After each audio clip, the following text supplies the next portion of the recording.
நீங்கள் பார்த்து கொண்டு இருப்பது உங்கள் கௌசிகா ரிவ்யூ. சரி வாங்க வீடியோக்குள்ள போய் என்ன நடக்க போகுது அப்படின்னு சொல்லிட்டு பாத்தீங்கன்னா, நம்ம மல்லி இருக்காங்களா, அவங்க இருந்து கில்லி மாதிரி ஒரு பக்கம் சமையலெல்லாம் அடிச்சு தூள் கிளப்புறாங்க. அது மட்டும் இல்லாம நம்ம விஜய் கிட்ட அரவிந்த் போய் பேசுறாரு. விஜய் சார், உங்களுக்கு மல்லியை வெறுக்க விருப்பம் இல்லை தானே? உங்க அக்கா கேட்ட போது அதுக்கு தான் நீங்க மௌனமாவே இருந்தீங்க. எனக்கு வெண்பா மல்லி ரெண்டு பேரும் ஒண்ணுதான், ரெண்டு பேரையும் என்னால வெறுக்க முடியாது அப்படின்னு சொல்லிட்டு ஒரே வார்த்தையில முடிச்சிடறாரு. உடனே தான் ஹஸ்பண்ட்காக அப்படியே சும்மா சமையல் ஒரு பக்கம் பின்னி பெடல் இருக்கிறாங்க. அதே சமயத்துல இந்த ராஜேஸ்வரி இருக்கல, கேடு கெட்டவன், அவன் மூஞ்சில என் பிச்சாங்க வைக்க அவன் என்ன நான் பண்றா தெரியுமாங்க, போன் பண்ணி இந்த மாதிரி வருவா, அவளை வேலைக்காரியா நீ யாரு, நீ என்ன, நீ எதுக்கு சாப்பாடு எடுத்து வந்திருக்க, அவங்க வீட்டுல இருந்து யாரும் வரலையா, எதுக்கு நீ சாப்பாடு இருந்தா கொடுத்துட்டு போக முடியாதா, கொடுத்துட்டு போனா யார் சார் இந்த வேலைக்காரியை புதுசாக வீட்டுக்கு வேலை வச்சுக்கிறீங்களா அப்படி இப்படின்னு சொல்லிட்டு கேட்க, உடனே பார்க்கணும் நம்ம விஜய் அப்படியே கோவத்தில் அவ என்னோட மனைவி அப்படின்னு சொல்லிட்டு சொல்றாரு. அப்படியே சும்மா காலிலே இருக்காங்க. நம்ம ராஜேஸ்வரி கேட்டதும் அப்படியே சும்மா ஹார்ட் அட்டாக்கே வந்துடுது. என்னடா தம்பி என்ன இப்படி கவுத்துட்டியாடா, உன்னை எந்த அளவுக்கு ஒரு பக்கம் போல்டான ஒரு பையன் நினைச்சேன்னா, ஆனா நீ உன்னோட வீக்னஸை காட்டி விட்டு இதுக்கு மேல என்ன பண்ணுவேன் ஏது பண்ணுவேன், என் தம்பி என்னை விட்டு போயிட்டு அவ்வளவுதான் அப்படின்னு சொல்லிட்டு பாவி பாதியில் வந்தா ஒரே சுருட்டுன்னு போயிட்டாலே. இப்போ ரஞ்சித்துக்கு நான் என்ன பதில் சொல்லுவேன் அப்படின்னு சொல்லிட்டு அந்த இருக்கா. என் மகன் ரஞ்சிதம் ஃபீல் பண்ணி இருக்கா. இவ கிடைக்கலாம் அடுத்த செகண்டே அவ என்ன பண்ணுவான்னு சொல்லிட்டு தெரியாது. அந்த அளவுக்கு ஒரு பக்கம் ஃபீலிங்ல இருக்காளே. இப்போ என்ன சொல்ல போறோம் ஏது சொல்ல போறோம்னு சொல்லிட்டு தெரியல. கடவுளே எனக்கு மட்டும் ஏன் இந்த சோதனை, ஏன் இந்த வேதனை அப்படின்னு சொல்லிட்டு ஃபீல் பண்ண இருக்காங்க. இதுக்கு மேல என்ன நடக்க போகுது ஏது நடக்க போகுது அப்படின்ற ஒவ்வொரு விஷயத்தையும் நம்ம கண் கூட தெரியதான் போறோம். பார்த்து ஒரு பக்கம் என்ஜாய் பண்ண தான் போறோம். சரி, இந்த மாதிரியான ஒரு பக்கம் பிரச்சனை போயிட்டு இருந்தாலும் அதே சமயத்துல மறுபக்கம் என்ன நடக்குதுன்னு சொல்லிட்டு பாத்தீங்கன்னா, நம்ம விஜய் இருக்காருல, அவர் வந்து சிந்திப்போ சிறந்து வாழ்வோம் அப்படின்னு சொல்லிட்டு சும்மா சொல்ல மாட்டாங்க. அந்த மாதிரி சிந்திச்சு வேற லெவல்ல நிறைய விஷயங்கள்லாம் ஃபன் பண்ணிட்டாருங்க.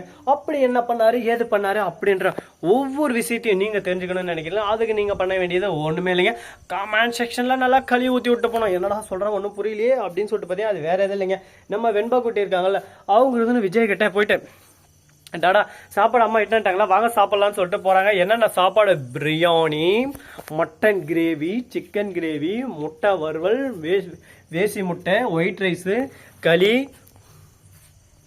ரசம், அப்படியே சும்மா வெரைட்டியா இருக்கு. என்ன பண்றது ஏது பண்றது எப்படி தின்றது எதில் தின்றதுன்னு சொல்லிட்டு புரியாம குழப்பத்துல குழம்பி போய் இருக்கான்னு இருக்காரு நம்ம விஜய். அடடா என் மனைவி எடுக்காது இவ்வளவு செஞ்சுட்டு இருந்திருக்காளே அப்படின்னு சொல்லிட்டு சந்தோஷம் ஒரு பக்கம், மறுபக்கம் அக்கா ஒரு பக்கம் ருத்ர தண்டை வாங்கிட்டு வரா. அப்படின்னு சாப்பாடெல்லாம் இழுத்து போட வர. உடனே நம்ம விஜய் மறைச்சிடுறாரு. என்னக்கா என்னதான் உங்களுக்கு பிரச்சனை, நல்ல சாப்பாடு நான் சாப்பிடக்கூடாதா, நான் நல்ல சாப்பாடு சாப்பிட்றது உங்களுக்கு பொறுக்கலையா, எதுக்கு அந்த மாதிரி பண்றீங்க அப்படி இப்படின்னு சொல்லிட்டு ஆவேசத்துல ஒரு பக்கம் கொந்தளிக்கிறாங்க. இதெல்லாம் பார்த்து என்ன பண்ண போறாங்க ஏது பண்ண போறாங்கன்னு சொல்லிட்டு தெரியலங்க. ஒரு பக்கம் வாழ்வே மாயம் அப்படின்னு சொல்லிட்டு ஃபீல் பண்ண இருக்காங்க. இதுக்கப்புறம் என்னென்ன நடக்க போகுது எது நடக்க போகுது, இந்த பிரச்சனை இப்படியே தான் கண்டினியூ ஆக போதா அப்படின்ற ஒவ்வொரு விஷயத்தையும் நாம கண் கூட தெரிஞ்சுக்கணுங்க. அப்போதான் நம்மளுக்கு எல்லாமே ஒரு பக்கம் தெரிய வரும். ஓ இப்படியா அப்படின்னு சொல்லிட்டு எல்லா விஷயம் நம்மளுக்கு புரிய வரும்.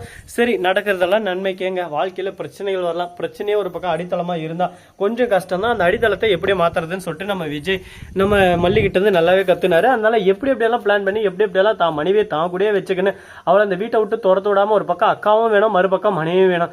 அக்கா தாய் போல, மனைவி உயிர் போல, அதனால ரெண்டுத்தையும் வெறுக்க முடியாது அப்படின்னு சொல்லிட்டு நம்ம விஜய் ஒரு பக்கம் ரெண்டுத்தையும் ரெண்டு கண்ணா பார்த்துன்னு இருக்காரு. அப்ப மல்லி ஆட்டுங்க ஆட்டு அப்படின்னு சொல்லிட்டு நம்ம ஒரு பக்கம் சொல்லிவிடுவோம். ரஞ்சிதத்துக்கு புகை தள்ளுது ஒரு பக்கம். என்னடா என் வாழ்க்கை இப்படி கேள்விக்குறியா பண்ணிட்டீங்களா, நான் யாரை கட்டுவேன் என்ன பண்ணுவேன் எது பண்ணுவேன் ஒன்றும் புரியலையே, என் வாழ்க்கை அவ்வளோதான் நான் முடிஞ்சா, யாரையுமே அதுக்கு தாண்டா நம்ப கூடாதுன்னு சொல்றது, பிளைண்டா நம்பினா லாஸ்ட்ல நம்மள பிளைண்டா ஆக்கிட்டு போயிடுறாங்களே அப்படின்னு சொல்லிட்டு சொல்ல. ஏமா தாயை உன்னை யாருமா நம்ப சொன்னது, விஜய் அப்பந்தே கல்யாணம் பண்ணு போன்னு தான் சொல்லிருக்காரு. நீ தான் முடியாது, நீங்க தான் வேணும், உங்களை கல்யாணம் பண்ணாதான் பல கோடி சொத்து கிடைக்கும் அப்படின்னு சொல்லிட்டு சொத்து பைத்திய மாட்டோம். இவ்வளோ நாள் நீ காலத்தை வேஸ்ட் பண்ணி நீ டைம் வேஸ்ட் பண்ணிட்டு இப்போ வந்து இந்த மாதிரி சொன்னா, இந்நேரம் நம்ம ரஞ்சன் அளவுக்கும் அறிவுக்கும் புத்திக்கும் எவ்வளோ அழகான மாப்பிள்ளையெல்லாம் கிடைச்சிருப்பாங்க. இப்பயும் ஒன்றும் கெட்ட போல அரவிந்த் இந்த மாதிரி ஒரு புத்திசாலியான ஒரு மாப்பிள்ளை கிடைச்சாலும் ரொம்பவே ஜாலி தான். நம்ம ரஞ்சிதம் என்ன சொன்னாலும் தலையாட்டின்னு அதுக்கேற்ற மாதிரி கரெக்டாக இருந்தால் கரெக்டே, தப்பாக இருந்தால் தப்புன்னு சொல்லி புரிய வச்சுன்னு வாழ்க்கை ஒரு பக்கம் ஜம்முன்னு கும்முன்னு போகும். ஆனால் என்ன பண்ண போகிறாங்கன்னு சொல்லிட்டு தெரியலையே, இதில் என்னென்ன பிரச்சனையெல்லாம் கொண்டு வர போகிறாங்கன்னு சொல்லிட்டு புரியலையே. பார்ப்போம் இன்னும் என்னென்ன பிரச்சனைலாம் வரப்போகுது, என்னென்னலாம் கொண்டு வர போகிறாங்க. எல்லாமே ஒரு பக்கம் சமாளிஃபிகேஷன் தான் இருக்குமோ, இல்லை இன்னும் பெருசாக பிரச்சனையெல்லாம் உருவாக்க போகிறாங்களா அப்படின்ற ஒவ்வொரு விஷயத்தையும் நம்ம பார்த்து தெரிஞ்சுக்கலாங்க. அது மட்டும் இல்லாமல் நம்ம விஜய் இருக்கார்ல, அவரு என்ன பண்ணுறாரு அப்படின்னு சொல்லிட்டு பார்த்தீங்கன்னா, வெண்பாவுக்கு ஃபோன் பண்ணாங்க. ஃபோன் பண்ணி வெண்பா சாப்பிட்டேன்னு விசாரிச்சுன்னு இருக்காங்க. அந்த சமயத்தில் மல்லி அம்மா வீட்டுக்கு வந்துட்டாங்களா அப்படின்னு சொல்லிட்டு வீட்டில் தான்ப்பா இருக்காங்க, என்னன்னு சொல்லிட்டு தெரியல, முன்னது வந்தது கொஞ்சம் ஃபீலாகவே இருந்தாங்க அப்படின்னு சொல்லிட்டு சொல்கிறாங்க. என்ன இது நம்ம எல்லாமே கரெக்டாக தானே பண்ணோம், நம்ம மனைவின்னு தான் சொன்னோம் அப்படின்னு சொல்லிட்டு மல்லிகிட்ட போன கூட, என்ன மல்லி என்னாச்சு ஏன் ஃபீலாக இருக்கேன், நான் என்னமே ஒன்று பண்ணல அப்படின்னு சொல்லிட்டு சொல்ல. அது கவலை இல்லைங்க, சந்தோஷ கண்ணீர், நீங்கள் என்ன என்னன்னு சொன்னீங்கன்னு ஞாபகம் இருக்கா, மனைவின்னு சொன்னா அப்படின்னு சொல்லிட்டு அதுதாங்க எனக்கு சந்தோஷ கனவு. ஏன்னா எனக்கு ரொம்பவே மனசுக்கு திருப்தியாக இருக்குது. இந்த வீட்டில் சோபா கட்டில் பீரோ அப்படியே இருந்தேன்னா உங்கள் மனைவியாக இப்போ போஸ்ட் ஆகிருக்கேன். இதுக்கப்புறம் என்னவா போஸ்ட் ஆகும்னு தெரில. அதனால் எனக்கு ரொம்பவே மனசுக்கு ஆறுதலாகவும் சந்தோஷமாக இருக்குன்னு பேசினிருக்காங்க. இதை கேட்கும் போது நமக்கு ஒரு பக்கம் ட்விஸ்ட்டாக தான் இருக்குது. பாப்பா என்ன நடக்க போகுதுன்னு சொல்லிட்டு. ஸோ நண்பர்களே, இந்த வீடியோ பிடிச்சிருந்தா லைக் பண்ணுங்கள், கமெண்ட் பண்ணுங்கள், ஷேர் பண்ணுங்கள், டிண்டிங் மேலே தட்டி விட்டு போங்க. அப்போ தான் நான் போகிற அடுத்தடுத்த வீடியோ உடனுக்குடன் வரும். மிக்க நன்றி. தேங்க்ஸ் ஃபார் வாட்சிங். Tata, see you. நன்றி, வணக்கம்.